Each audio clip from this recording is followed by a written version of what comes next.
Alder, bass teacher, uh, mentor, taught me to appreciate music in a different kind of way. I'm here with two of Jimmy DeResta's basses, Goden basses. My instrument line. I have some guitars and some basses. And I wanted to talk about them a little bit.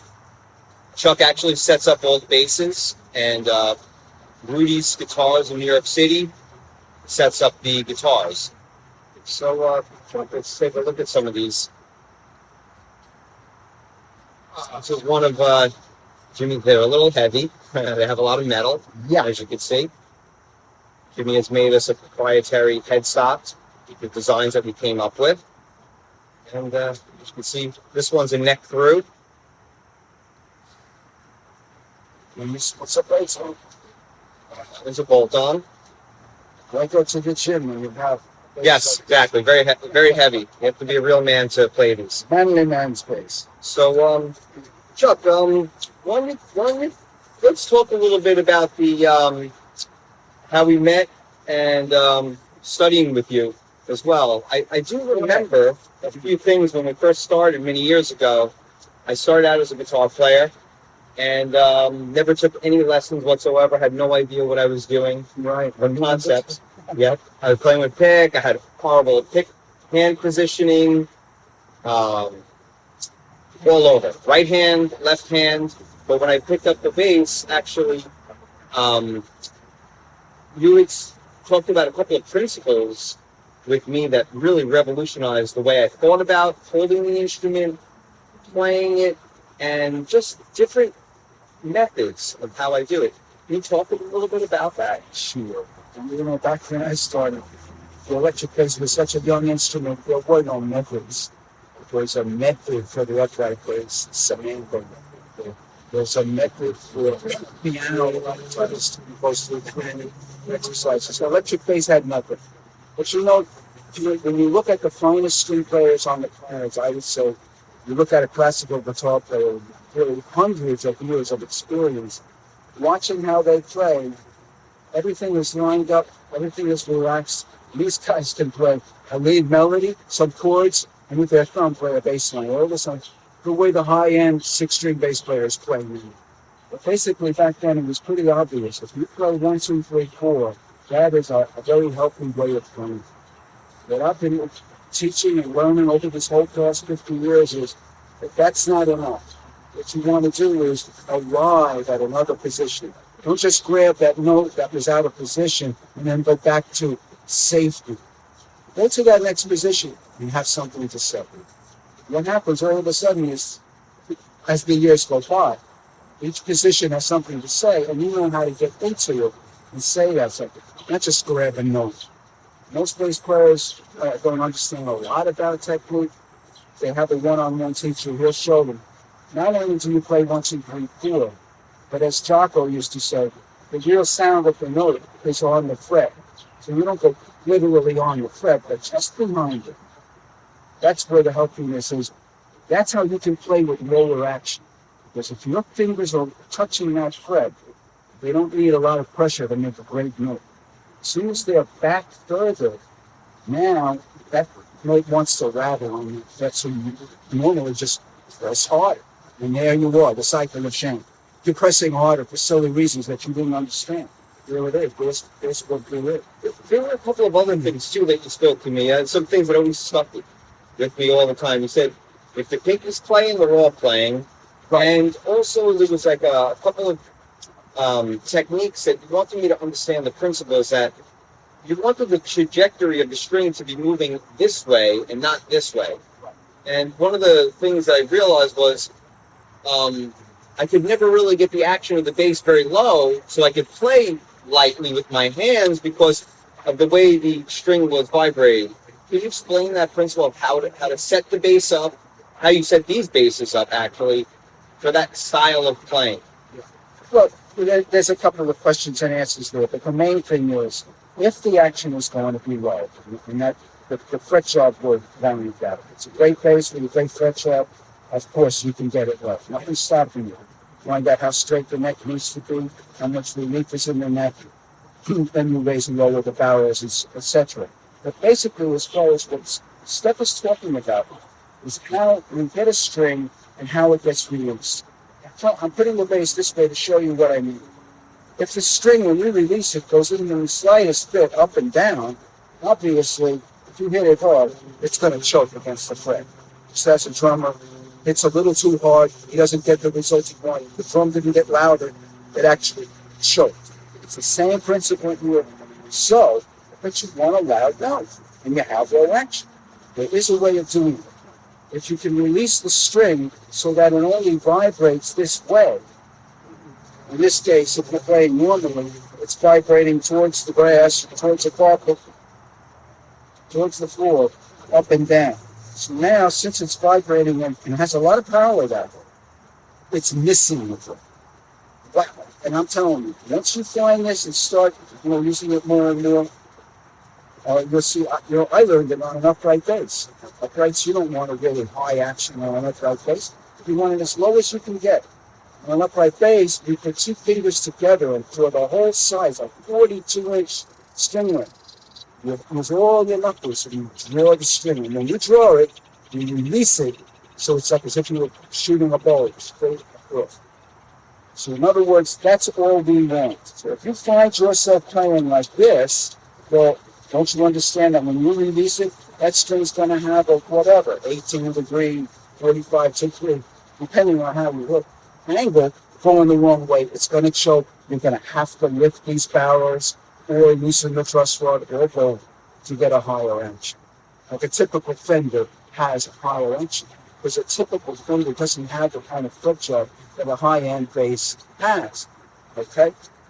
So there's only so much you can do. If you're stuck with a Fender Jazz or a Fender P bass or something like that, you can only go so low, because their fret jobs and their necks are just only to one specific thing. I also want to talk to you about the dynamics of, now that you have the bass set up in this fashion, right, with the action very low, and you're getting the trajectory of the string moving up and down instead of in and out. Right. Now you're able to have control over the dynamics in a way. So you explain the principles of how you could use the dynamics from using further back to the bridge or the neck position, as well as using the amplifier as your horsepower. So you can really be dynamic and play very light and still have that extra boom on the low end, as well as have that growl when you hit it hard. Exactly. Boom and growl, two different things. An amp can give you boom, but it can't take it away. If you set your amp up with a bass response past flat, and you're going into that pushed up zone for the bass, that means that in a loud situation, if you only breathe on this string, it's going to have an undercurrent. Oh, wait a minute. Do you want an undercurrent on every note? I don't. I want to save that undercurrent. That undercurrent takes away all your articulation, certainly all your enunciation, speed. So it's an exercise in futility having the bass to do. One of the first things I showed stuff was go to the bass response, lower it way down. Valiant Cooper's old instruction told you to do that too. Slowly, as you hit an open string, slowly bring the bass response up, and you will slowly realize, wow, there's the boom. You'll look and you say, I haven't even gotten near the flat yet. This is minus about 3 or 14 feet. It's easy. I tell you, I play a lot. A lot of basses, fretless, 6-string, 4-strings, vintage basses, active basses. My amp has almost always said the same thing. The bass is down low. The reason being is what Steph was just asking me about. How do you touch the strings? If you have the bass response down low, aren't we bass players and we want a boom? Yes. The boom comes from your hands. As Chaco used to say, everybody say, oh, you got a vintage jazz bass. That's why you sound so good. People would laugh and say, the sound is in my hand. We can pick up any flat-beat bass and make it sound like Chaco.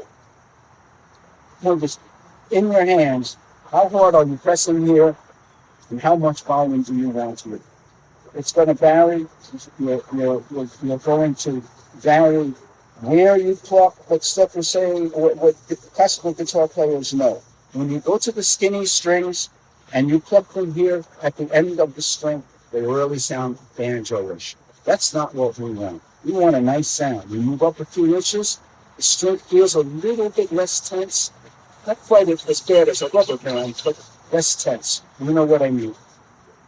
If we use that same type of trajectory across and we get to the two deep strings, they're way too floppy here. So if we just use okay, go back here a few inches, it feels almost the same way as it felt here. You understand? So basically, you even see basses with pickups like Yeah, like if you notice on this bass, that bass has the that pickup. bass has that. It's set up Yeah. like a little bit of like a jazz setup. So your warm spot when you need it. Well, I'll let you explain that, Chuck. Yeah. So basically, you want to warm up the skinny strings because their nature is to sound skinny. You want to warm them up so you're here. Forget about playing like this, okay? That's going to work for some dumb, quick, like, big deal. Who cares? But when you're really playing, especially when you're going in and you don't play the lick the same way. One time it was the open string, the next time it was the fifth fret on the next string, and on and on. When you're doing that, you want to enunciate these big rubber bands. Get back here. You won't lose that much bottom. Just get to the point where you still have a boom. You're going to get the boom. Remember what I said. You want more of a boom, you hit it a little sideways. Make sure the string is only moving this way. If you hit it this way, it's going to have an angle. It's going to choke against the highest fret on the board. So here's the trajectory, all for a scientific reason. It's very, very obvious. Really. Right across there, and you find yourself feeling pretty much the same resistance. Now, when we're playing quick, you just get this in your. When you're playing quick, when you're on the skinny strings, all of this is muffling the noise that you just left. Yeah, that was interesting. When you told me, I was playing like locking my thumb to the pickup, and you were As like, we all do in the beginning. We need a place to brace, baby. But after a while, you see, wait a minute. Am I going to brace and then open my hand up and then close my... No. Classical guitar players don't do that. They follow. Look at that. That really, really works. That's how you play a multi-stringed instrument, keep it under control. So keeping it quiet from the side of your thumb, usually, all the way up, almost to your wrist, depending on what you do. Certainly, your thumb is going to come into this too. When you use your thumb, it's going to be that same idea. Thumb's so much more powerful, but the thumb really likes to leave the string sideways the way I was talking about, where the first initial shot is back and forth. If that first initial shot is on an angle, you're going to reap the rewards. It's going to be snotty. You're going to hear a snap. You're going to hear that snapping. If you want it, that's cool. It's a great sound for the certain types of songs, certain type of licks. there was also you're also able to keep string noise down too. Absolutely. By keeping that thumb there and having that control. String noise, You can bring it up, you can bring it down, you yeah. can let it sustain out. It gives you a little bit more control. Those are some of the principles. A lot more control. So once you realize you have that control, you start to use it and you feel more free because you can stop a note instantly. In case we missed it, I didn't do it on this, but basically that soft part of your hand is what's really muffling strings on the skinny strings. On a 6-string bass, it would be the 3 skinny strings on the 5-string would be 2 skinny strings.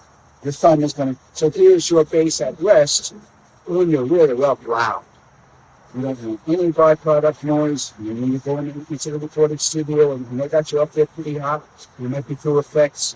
You need silence. Jimi Hendrix knew how to use silence. Wow. Right? You don't want to go there. Enough said. Sure.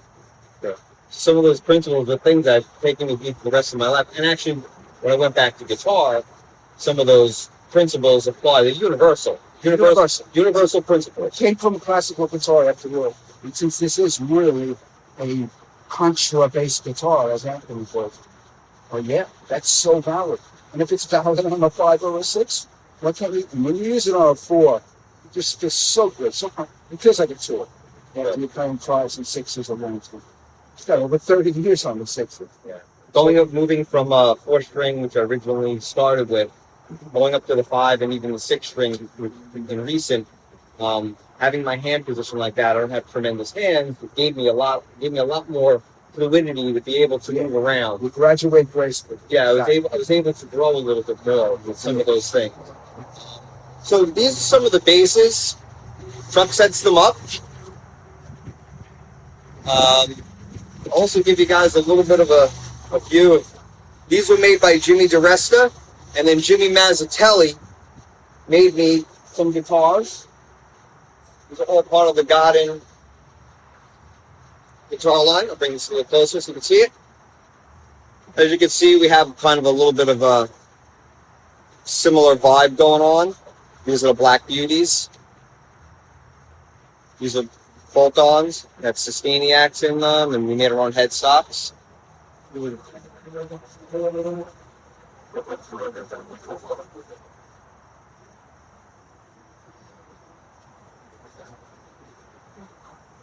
These are like the fraternal twins.